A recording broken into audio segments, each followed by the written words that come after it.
Hello, and welcome to South Asian Success. This podcast is focused on empowering, engaging, and connecting our community. I'm going to be talking to South Asian leaders who are putting culture at the forefront as they build companies, drive communities, lean into creativity, and build better. We hope you'll enjoy the journeys that we share on this podcast, journeys of individuals who are building success on their own terms with culture at the forefront. Hi everyone, welcome back to another episode of South Asian Success. My name is Parul Bhandari and I'm your host. I'm so excited to have with me two wonderfully bright young women who are doing something that many of us probably had not thought of doing and pursuing a path at a very, very young age to build something better for the world. So I'm really excited to talk to both Veda and Aarya, who are representing i3 Foundation. But more kind of detail on that is that they've developed a really interesting competition called i3 Competition. And we're going to dive into all of this. They're building it, they're growing it, and also how they are helping businesses through this program. So welcome, ladies. Nice to have you both here. Would love to hear from both of you about your journeys. What made you create this competition, create this foundation, and tell us a little bit about yourself. So Veda, let's start with you and we can then move to Aarya. Yeah, thank you so much for having us on today. Great to speak with you. So I guess a little bit about ourselves. We started this nonprofit when we were 7th graders in high school, which is kind of crazy that we've been doing this for 6 years now, originally from Connecticut. And part of the thing that inspired us to start the i3 competition and the i3 Foundation was the fact that when we were juniors in high school, we had just been coming out of the COVID pandemic, and a lot of students were looking for opportunities to make an impact in their community. And, in our own personal lives, my mom is a small business owner and was looking for young talent to help her with her social media platforms and just building that online presence for her business. And so it kind of was a kill two birds with one stone. We were at this really interesting inflection point where the two of us knew that we had a skill set that could help small business owners like my mom. And if we had that skill set, so did many of our peers. So that's kind of what inspired us to start the i3 competition. Since then, I'm now a college senior at the University of Chicago studying economics and public policy. And after grad, I'll be going to work in financial services in New York. That's so exciting. Aarya, tell us a little bit about your journey as well and what brought you to working on this together. Yeah, so I think the biggest thing for us was really the pandemic and kind of seeing how things were changing. I feel like while the pandemic brought a lot of things that were very difficult to see, it definitely highlighted issues that people were facing and built that more of that community. And I think a lot of times when it comes to student impact, it's often a reversed model where they want to create something and then they find something to kind of channel their efforts towards, versus for Veda and I, it was much more that we saw that there was a direct need and something that we could do. And the foundation just became something that we were working on primarily because we just knew we had those tools. And I think that's what really drives us to continue the work today, because we see a need as opposed to just doing it for a certain purpose. Both Veda and I were students who were really involved in our communities, doing so many different things, running different clubs, different programs. So we kind of knew that we had some experience with leadership and that we worked well together, and figured that we could help the community directly. And I think when you see a community really struggling with adapting to a digital divide, it's kind of hard to ignore that, especially once you see it. And if you have those tools, you kind of just want to do everything you can to be of assistance. So when I started joining i3 and we started it together, I feel like that was something that really spoke to me. And as we've been growing it, I'm now a senior at Northeastern studying finance and data science. And it's really something that's channeled my life and the way that I think about helping our community too. Oh, I love to hear that. I mean, amazing. And you both started this in 10th grade, which is also something that I think many people don't even think about doing, right? At such a young age. So that's amazing. I didn't plan this question, but I'm going to ask you both. What was it like to build something at that age? What kind of support did you need to build this foundation? Kind of tell us a little bit about that. What did you go through, I guess? Veda, do you want to start? Sure. It was really an interesting experience to start this in 11th grade for a couple of reasons. One, I remember the two of us were the presidents of our South Asian Heritage Club at that time, and that was a club we kind of treated as like a blank canvas, an opportunity to make a community impact, meet other South Asians kind of like in our town, and learn about our culture and community. And that is actually where the I3 competition started, because we knew we wanted to do something for South Asian business owners and other minority business owners. So when we started it, we didn't really have traditional school support because our club was more of a culture and history club, not so much an entrepreneurship club. And so what we had to do was like market kind of the competition, remarket the club. But that was an amazing way to get access to the first group of students that joined the I3 competition, primarily from our high school and neighboring high schools. And I think what was also interesting was we were able to tap into kind of the high school network in our town, a mix of public schools and private schools. And our school facilitated some of that because we knew people in our community that were in student director, student services position. But it also gave us like credibility for the first year of the competition because it was associated with the big public high school in our town. And I think without that, we wouldn't have been able to get the first group of high schoolers in who said wonderful things about the program, had a great experience, and ultimately led to that waterfall of more students joining.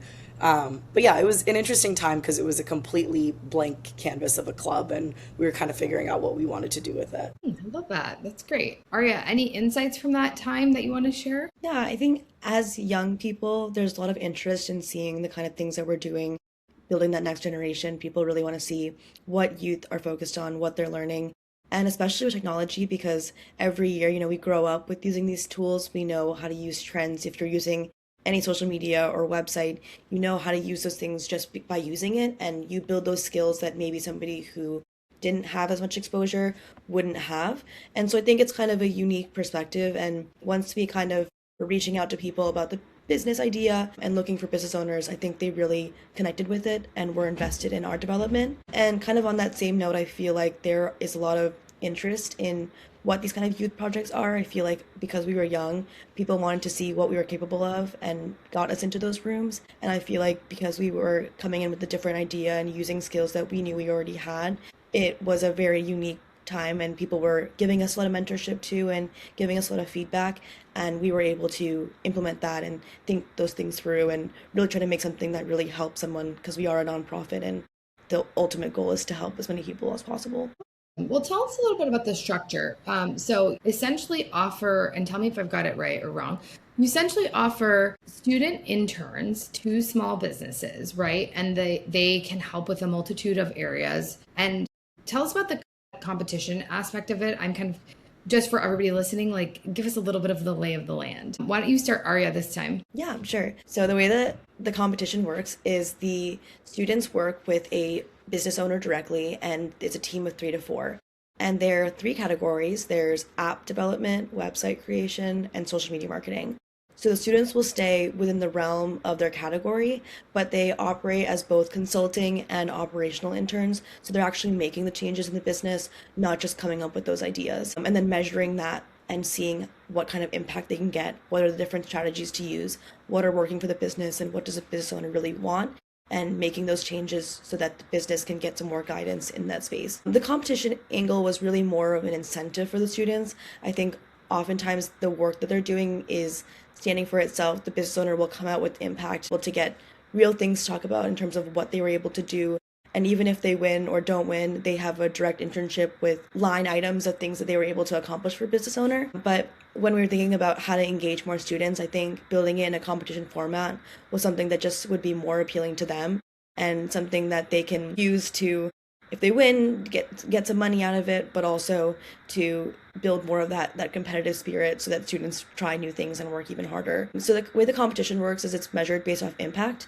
And so the students will give an outcome pitch, and they talk about the things that they were doing, the numbers and that quantitative data, and they deliver it to our panel of judges at the end of the competition. And so after the competition ends, the judges evaluate them, and the winning team is the one that had the most impact and was able to deliver the best pitch. And so that's kind of the format we've used for these past 6 years. And I think it's really helped kids kind of stay engaged and continue the work, especially during this longer stretch. Anything to add on that, Veda? That's really cool. And I want to dive in a little bit on this, but anything to add from your perspective?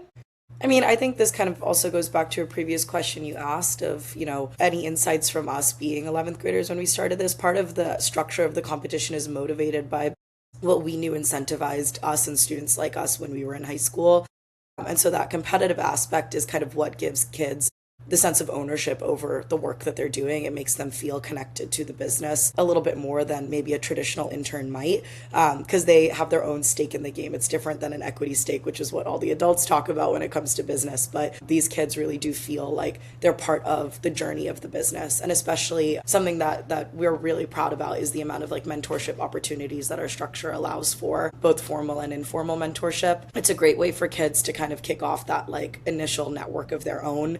We're very used to relying on our parents and our parents' friends at that age, but students, I think, often forget that in high school they are building their own connections. So we tried to allow for that as much as possible in our structure as well. I don't know if I mentioned this to you, Veda, but when I was in business school, my business school ran a competition, kind of a similar concept where businesses would put in, and it's like a really well-known thing now, it's still at my business school, but it's like 5 teams or something, and we all competed, but solving real business problems. And I think as a student, I do remember having that touch to the real client, the real company, the real issues. And I remember we had a really challenging problem. It was so insightful, like so enlightening. You can't learn that same skill in the classroom. So I love what you all have built there to really provide that benefit to students. That's more than just, something you can read in a textbook. Tell us a little bit about the business owners. What do they gain? What is the value proposition that you're offering for them? Veda, do you want to start this time? Sure. I think there are a couple of big things that we are offering them through the competition.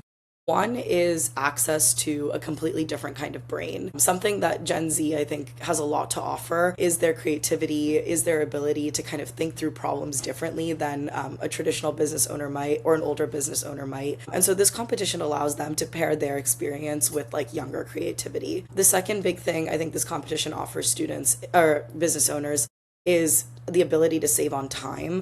That's a big, resource that obviously a lot of entrepreneurs are devoting to their ventures. And in all of the partner organizations that we work with, we hear this phrase over and over again, which is that entrepreneurs and business owners are working in their businesses more than on their businesses. And so this competition, by, inserting that younger talent and those digital natives, gives entrepreneurs the ability to free up some of their own time to think about the longer term strategy of their business. Without having to worry about the day-to-day operations. And then I think, the third big thing that this offers business owners is like a pipeline to future talent. So this is something that we're seeing now that we're 6 years into the competition. A lot of the first batches of students that participated with us have come close to finishing their college journey, and they are reaching back out to their mentor networks. They're reaching back out to their business owners with discussions of like, can we come back? Are there opportunities that you know of that you can connect us to? I think a big example of that was our winning team in 2024. The business owner that won started a pet care company, but she had previously been at Disney, Netflix, etc. And so following the competition, she had told her students if they're ever interested in working in those kinds of companies or in more like tech adjacent fields, and the students are now, going into software engineering, that they should reach out and they should get back in touch. So this is a great way to connect, talent that has now had experience with the companies that are looking for people exactly like that. So great, I think, pipeline for business owners as well. That's so great. That's wonderful. Yeah, I think that's actually something I hadn't thought about, which is continuing that pipeline and that journey. And the one thing that I hear a lot from companies, because I also am a consultant, and you often hear it's like there's less of a focus on hiring right out of college sometimes because everybody wants experience. But here you're actually getting some tangible experience and you have a reference for that experience. Like there's twofold benefit for the student. And then for those businesses, they know that they're getting someone that's vetted, right? Which is kind of cool. I'm going to shift gears a little bit and talk a little bit about the focus that you have on the types of businesses that you serve. And I know that you are broad in, you're not necessarily going to say, hey, no, but give us a sense, like how many businesses are involved in a year? I know you focus on underrepresented businesses as well. So what does that framework look like, and how are you choosing the businesses that get to be involved? Aarya, why don't you start this time? Yeah, so I think in terms of the businesses that we're looking for, I think it's more about businesses that genuinely need the help. oftentimes when we think about business owners that maybe already have a marketing person to help them or somebody's already building that content for them, there's less of an opportunity for the students to actually contribute as many things because they are operating operationally and trying to make that impact. But also just someone who could really use it and has a clear vision of what exactly they're looking for. And so now we start to talk to business owners before the competition, figure out who is the best fit. And it largely fits into what exactly do they need? Can it fit within the competition window? And are they someone that would be able to work with the student and someone who would take on that mentorship, has that bandwidth, and ultimately needs a direct thing that a student can be able to achieve? So I think that's the biggest factor for Veda and I. We don't limit based off of industry. We want all different types of businesses to work with us. I think even students who come back every year are able to get a very different experience every time because they're working with many different business owners. And kind of going back to something that you had said before about your business club and getting that experience, I think being able to put yourself in the shoes of somebody else, especially someone's business, which to them it's their entire life, and to think about what they want to do and take out of your headspace and apply to what someone really needs is something that I think is universal. And with these different industries, there's so many different things to consider, things that someone who's in the industry would only know of. And I think the students really get that benefit too. And we want to make sure that it's a win-win partnership for both the people. Yeah, so for the business owners, we don't actually cap it at a certain number. It's more about how many student teams are available and what are the needs the business owner has. So I mentioned earlier that we have the 3 categories for the app, social media, and website. So each business will kind of say which category that they want. So if they want an app, we'll try to find them an app team. If they want a website, we'll find the website team. But we prioritize mainly what the students are interested in because they're the ones who are actually doing the project. And a lot of business owners really want the help, but maybe they don't really have exactly the vision for it. We try to take less operational businesses too, so someone who actually has some kind of experience beyond just the idea so that students don't feel like co-founders and much more like they're actually just helping that specific tech issue or getting that to that next stage that they can take to an investor. But I do think that that's kind of the biggest factor for us. If we have more student teams, then we have more businesses. If we have less, then we have less. And it kind of varies each year based off of how many students. But ultimately, we just try to figure out what matches best with the student needs and which ones would fit well with the student's interests. Oh, wonderful. Okay, so it's based on the student teams then. So Veda, tell us about the student teams. So is there any sort of like a application vetting process, and how are you, can you have an endless number, I suppose, or do you have some sort of a process to say these teams are the ones that are going to be allowed in the competition this year? Yeah, great question. It's funny that this is kind of a 2-part question because our matching process is very much like a supply and demand puzzle every year.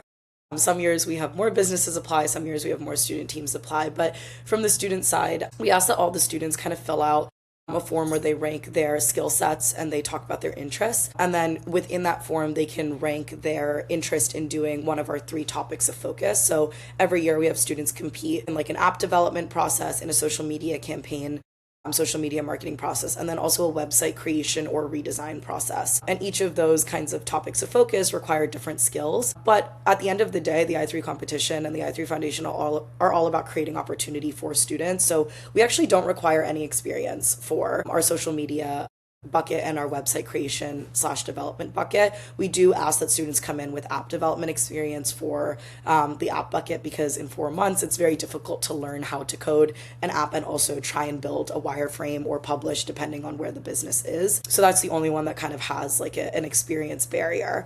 And then Aarya and I will sit and on the business side, but we'll sit and we'll interview the business owners so that the 2 of us can kind of think about where the students' skills lie, what the business owners need, and if we can match them there. Our priority kind of in the matching process is first to make sure that skills and needs align. And then from there, we'll look at the students' interests. So if we have a group of students that are very interested in sports, for example, or fashion, and we have a sports or fashion company that need kind of the skill set the students have, we will prioritize matching based on their interests. Also, again, to cultivate that sense of ownership and interest kind of in the business. We would love to accept as many students as possible year to year. Same with businesses.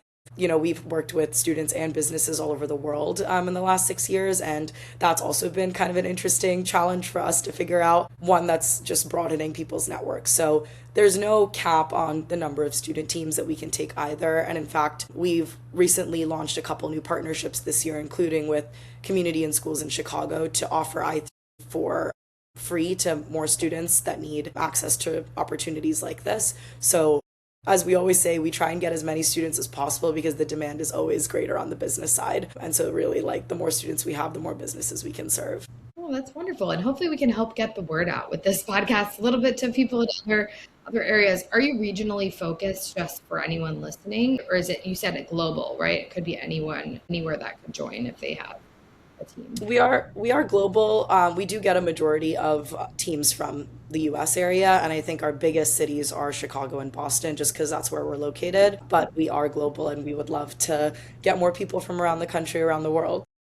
Yeah, no, that's wonderful. I'm going to keep this in my kids are young, but I'm going to keep this in my mind for future. Well, I think these types of opportunities, even as a parent, are just wonderful. I mean, we all know, right? The pressure that people are on just to get into college these days is pretty high. So having really rich experiences at the high school level can help to accelerate that journey for somebody. So I love that. Let's talk about skills. Okay. So what types of skills do you think the students and maybe even the businesses are leaving with, right? So the students, I would love to share if somebody's listening and saying, hey, I'm interested in this for my young person. What are they going to leave with? What types of skills are they leaving with? And Aarya, do you want to start with that one? And then we can, Veda, just for you to think about for your answer of like, kind of, do business owners leave with some skills? Do they learn some of this stuff too that, hey, I don't know how to do this now. Maybe I'm leaving with that. So I'm kind of curious of what you guys have seen play out. So Aarya, let's talk student skills. What types of skills are they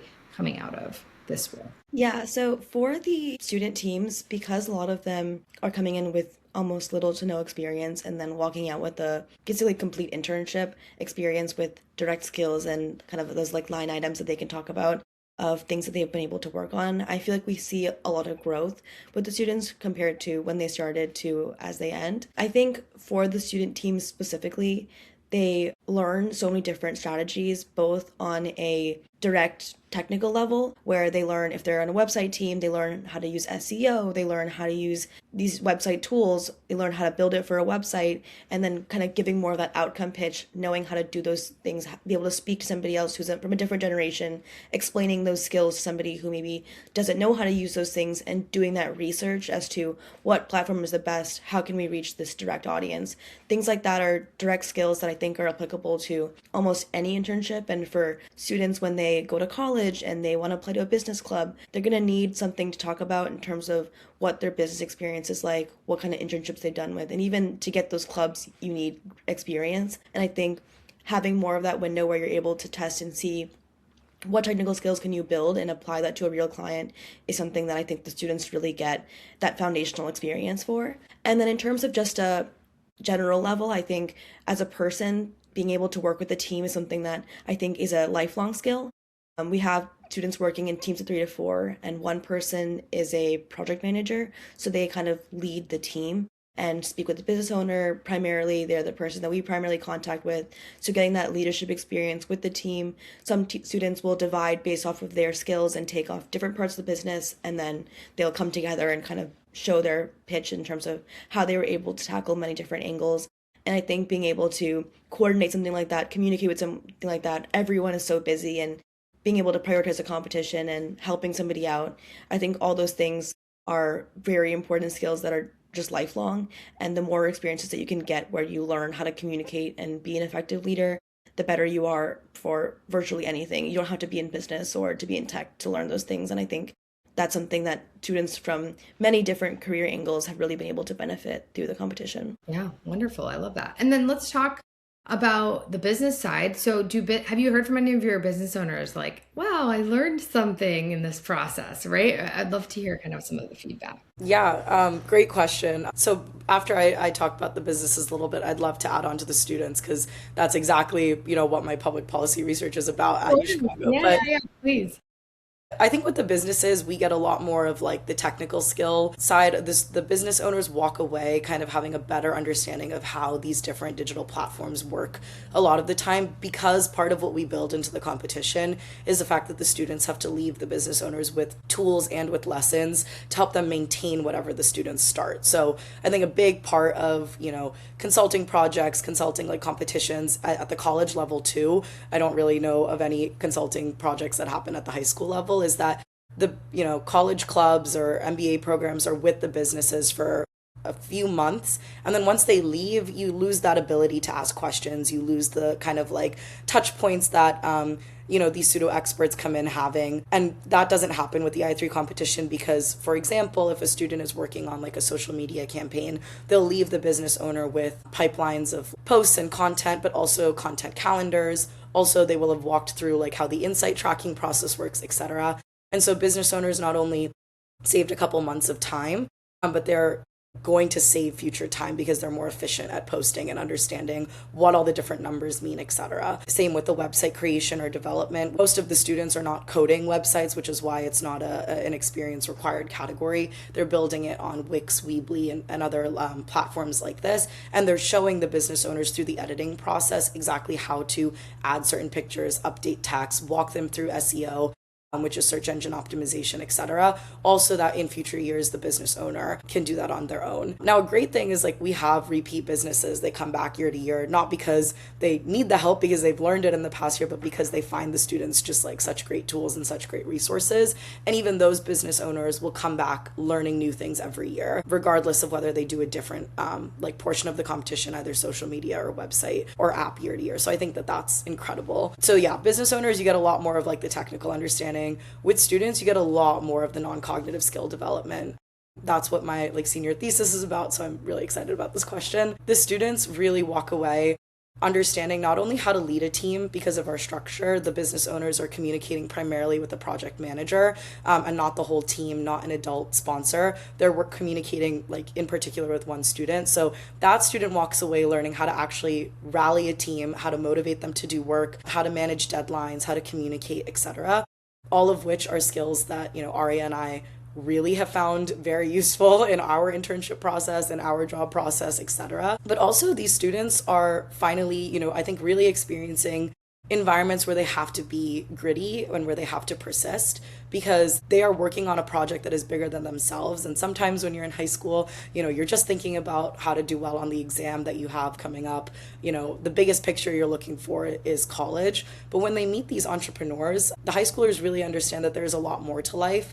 And that creates feelings of grit and persistence in them when there's a problem that comes up in the I3 competition. We've had students come to us this year and say, we're working on a wireframe for an app. So how do we think about producing data for the judges? And they've gotten really creative with some of their solutions, sending out surveys to people, doing customer research, doing future analysis for the business owners so that once the business owner does publish the app, she knows exactly which customers to target. She has email lists, etc. So these kids are thinking very, very long term, and they're getting really creative about the kinds of problems that they're solving for. And that is not very easy to do in a high school environment because things are a lot more small picture. So I think the types of skills that students come away with are very non-cognitive, very foundational for life. And what the business owners walk away with are very technical, also foundational for life in this very digital era. But we see, a pretty inspiring confluence of skills learned. I love that. I mean, and I like how you actually put it because you're right. When you're thinking about going to college, I think you're just so singularly focused on this goal. But when you have life experience, it's funny, I did a talk at Whitney Young High School here in Chicago, and they're like, tell us about your journey. And I was like, okay, so here's the thing. At high school, I thought I was going to be a doctor, right? And I was on the path for that. I am not a doctor. I never became a doctor, and I've had multiple different careers. But the one thing I really craved as an adult that I learned much, much later was applied business, right? What it actually meant to be working in a company and talking to clients and dealing with real problems, right? And that tangible skill is a very different skill than even what you might aspire to do, right? So I love that you tied that back to giving them a sense that there's more to even just life, right? And it might open up a new avenue for someone. Now, I titled this Ageless Leadership Lessons, and there was a reason for that. And I know, Veda, when I talked to you, you're like, we were a little on the fence, but here's why. I think there's two sides of this coin that are really interesting.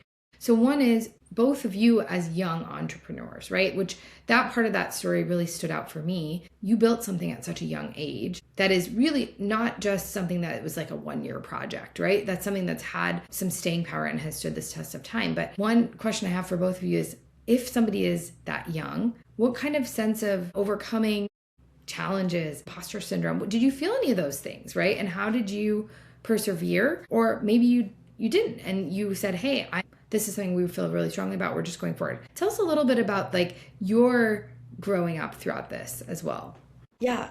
So I think when it comes to imposter syndrome, I think something like that is always bound to come no matter what you are doing and what you're running.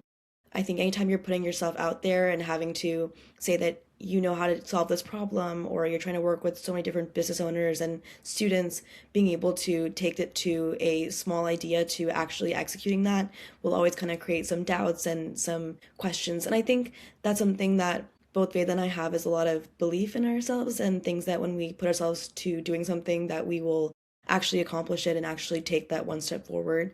And I think when you really care about something, because it's like a issue that you're seeing directly in your community, you feel a lot more empowered in what you're doing, and that you know that you have the skills, so that imposter syndrome and more of those doubts kind of subside. I think because we were focusing on high school students, and we were high school students, we knew exactly what our teammates, our peers were capable of.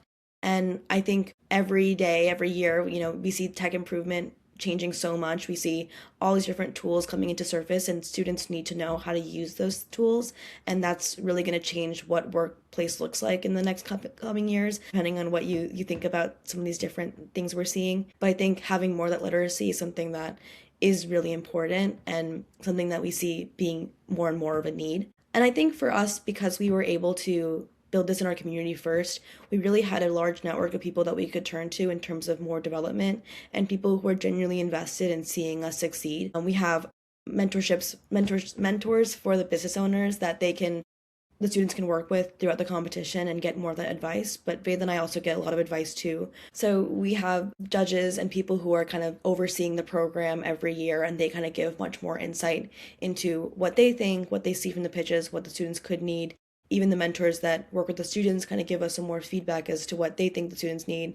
And just anybody else who is more invested in us, I think they tend to give help and want to give that help.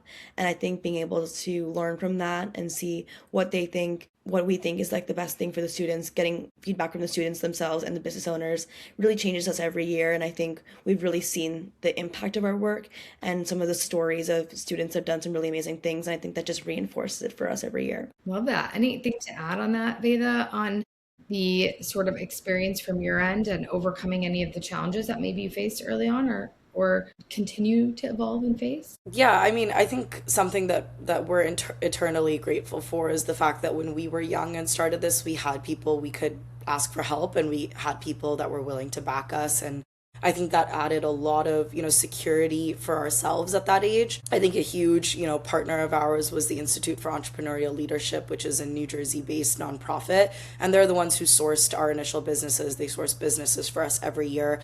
And they really helped us learn that skill of pitching our services to business owners, because for students, it's pretty easy to motivate a lot of high school students to do a competition. That's why we have the competitive aspect, is that incentive. But for, experienced entrepreneurs or even first-time entrepreneurs to sit on a Zoom with 16-year-olds and try to take them seriously for what they're asking is a big hurdle. And I think our initial partners were really, really helpful with that. The other, interesting part about the imposter syndrome with this competition is that we see it mirrored in the students that participate with us. And we, I think, have overcome that because we're helping them overcome their own imposter syndrome. It's also difficult for our 15, 14, or even 18-year-old participants to sit on a Zoom with their business owner and say, we are the experts when it comes to social media. We do know how to build a wireframe, and we're going to do it in XYZ way because we know that works for the algorithm. And that's what we're here to teach you. And it's also challenging for a business owner to remember that they aren't the expert in all things when it comes to their business. And so I think our conversations with the students in these positions, and the fact that, we do rely on our own mentor network that we source for the competition to help us with things like this, has helped us overcome that challenge, because we are telling them the same things that people are telling us, which is be confident in what you do know. And as long as you learn how to communicate clearly what you know, you will be able to actually have the impact that you want. So I think that's been like kind of a secret, help with overcoming our own imposter syndrome, is our high schoolers are helping us too. I love that. That's such a good, I feel like that's a full circle moment, right? Is to really demonstrate the point, right? And why, again, leaning into this for me was interesting is building something at a young age. You both achieve that, but then you're helping other young people to build that. And I mean, let's be frank, right? The world is evolving with AI. There are no experts anymore, right? Everybody can be an expert, and you almost have more of an opportunity if you are somebody that's digitally focused, and age doesn't matter. You can have a leg up. So that's wonderful to hear. And I love to hear that you all are also learning from the students, right? And continuing to evolve. Let's talk about kind of the end of this session for us today, but also I'm curious what the future looks like for you both.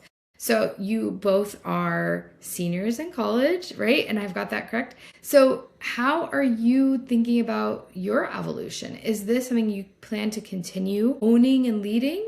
You're going to pass the torch? How are you building this into your futures? Go ahead, Veda. Oh, good.